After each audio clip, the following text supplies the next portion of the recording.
Hello everybody, this is Hunter Starcraft, and I've decided to cast a best of 3 today. It's a tournament matchup from the Stars War tournament.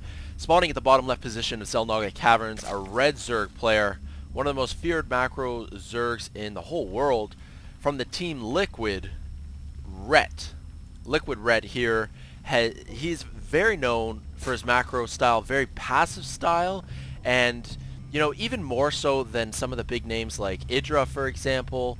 Ret is known to just wait until he senses that he's got, you know, like even a 2 or 3 minute window of safety and just put down like a crazy amount of drones. It is not unheard of for, you know, Ret to have like upwards of 80 drones faster than any other Zerg. I've seen him max out, you know, 200 army, you know, 12-minute mark, 13-minute mark, like really crazy stuff. Crazy macro Zerg. I'm looking forward to seeing his play here on the Xel Naga Caverns. Our player at the top right position, a very formidable Protoss player, the blue Protoss. This is going to be San Zenith. San, well actually, he's not in Zenith anymore. For the longest time he was known as San Zenith. Now he's known as Hoso San, which is just like another clan. Anyways, San at the beginning of his career as a Korean pro gamer and at the GSL was kind of looked down upon, especially like Tasteless and Artosis would rip on San an awful lot because his first you know, couple GSLs, God, he was eliminated from the tournaments in like, you know, every game would be like 5 or 6 minutes and San would lose just because he would make some awful mistake. San is actually delaying the natural expansion here for quite a little while. As we can see, 330 minerals building up there for Liquid.Ret, and he finally puts down his hatchery. So his extractor's popping right as his hatchery goes down. He has his pool complete and is only going to be building 2 Zerglings. I'm a little bit surprised that he's going just 2 Lings. He hasn't done any scouting whatsoever. So, I mean, this is just a very passive opening. But, I mean, given what we can see San is doing, I mean, Ret doesn't really have anything to worry about. San, of course, going for actually a double assimilator opening. So, very tech-heavy here. Usually you don't see the second gas go down for Protoss players as quickly, so this isn't exactly standard. Chrono boosting out both Warp Gate Research and Sentries at this point. This probe getting chased by the Zerglings, but the metabolic boost has only just started for the Zerglings, so I'm sure that this probe is going to stay alive for quite a while longer. I was talking about San before, and I have to point out that he has improved tremendously, especially in the past 2 or 3 seasons of GSL. San has done actually exceptionally well and has really established himself as a top-tier Protoss player as he is putting down a Twilight Council right now. So we could be seeing Dark Templar. I'm sort of assuming that just because of how early that second gas was, and of course obviously the Twilight Council now pointing us in that direction as well, but I'm not positive. We are just going to have to wait and see as Ret is now managing some probes, some drones down to his natural expansion. 24 drones compared to 23 probes. Very close there on the worker count at this stage. 1 queen in his natural, 1 in his main. Keep an eye out to see if he wants to build a 3rd queen to start to spread the creep. See a lot of Zerg players doing that these days. First creep tumor going down there, not pointing it towards his main, and that's because the queen in his main base is already spreading creep as well. So excellent, getting his creep highway going, you know, as early as the 4 or 5 minute mark. It's, Warp Gate Research now nearly complete, 3 gateways as well, and there it is, the Dark Shrine going up behind the mineral line, making me feel good as a caster, analyzing the double simulator, and then, I mean, once the Twilight Council went down, it's a little bit more obvious, I suppose, but we are going to have Dark Templar, so let's look at the implications of this particular build for San Zenith. He's getting DTs. There is absolutely no lair tech started just yet for Liquid.Ret, nor is there a evolution chamber. So of course you need the Evo chamber to put up spore crawlers for detection, and you need a lair to get overseers for detection.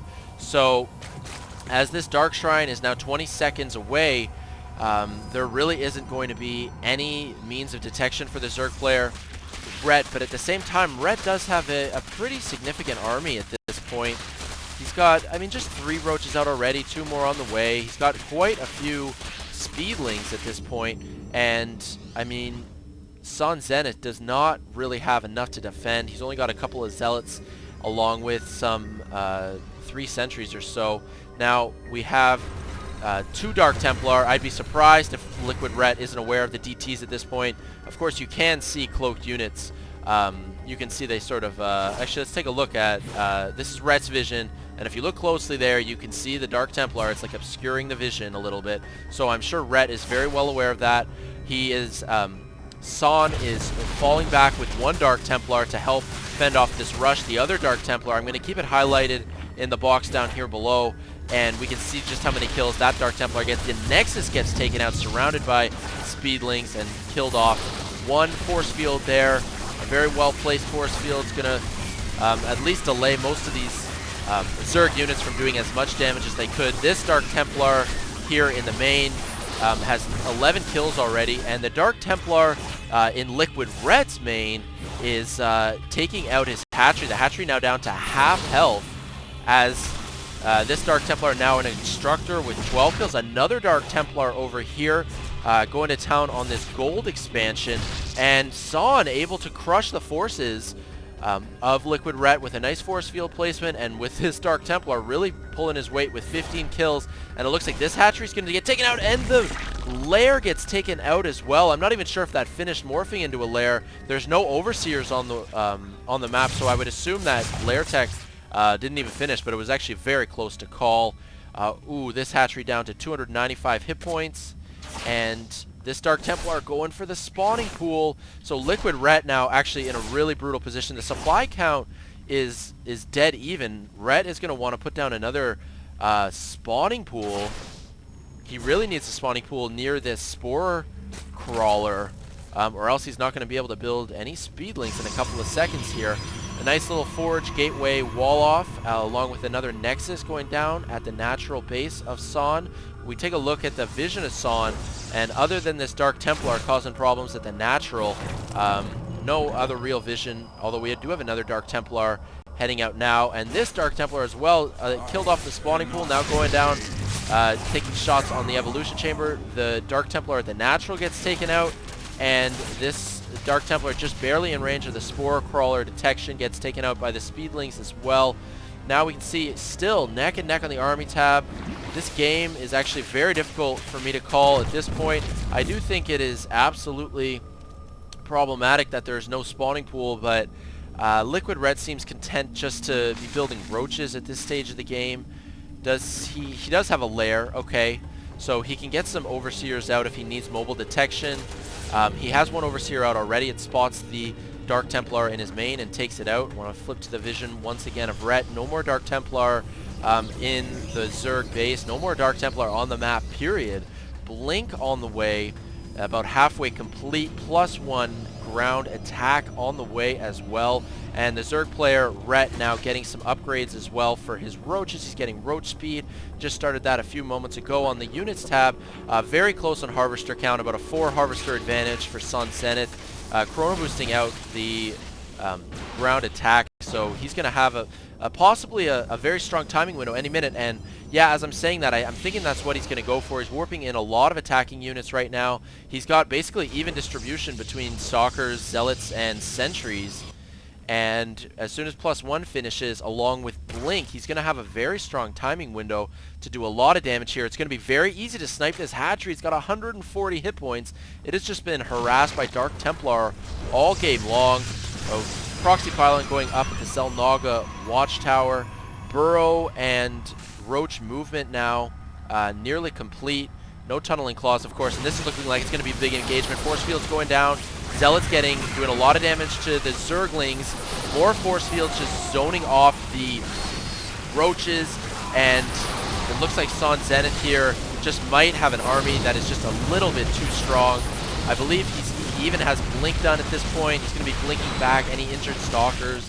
As soon as shields are depleted, he's going to want to slice the stalkers and blink back the wounded ones. And of course he's got the +1 attack, which just may make this attack a little bit too strong. It's very difficult for roaches to deal with blinking stalkers, especially when the stalkers have an upgrade advantage. And if San can just break through here, he's definitely going to take out the hatchery that is just wounded. And he could almost make an argument just to focus it down right now and just take it out very quickly. 125 hit points left on that hatchery. The roaches are falling very quickly, and it looks like this stalker army is just going to be too much. And it appears San Zenith here is going to take game 1. This is a best of 3, though. I'm going to be uploading all 3 games if it does go to a game 3. If it doesn't go to a game 3, I will upload an anti-spoiler video anyway, so you guys are not going to know who wins unless, of course, you watch the game. Spoilers, of course, being like the worst thing ever invented. Personally, I absolutely hate them, especially if it's an exciting series that I wanted to see. And this is turning out to be a pretty exciting series between 2 top-tier pro gamers.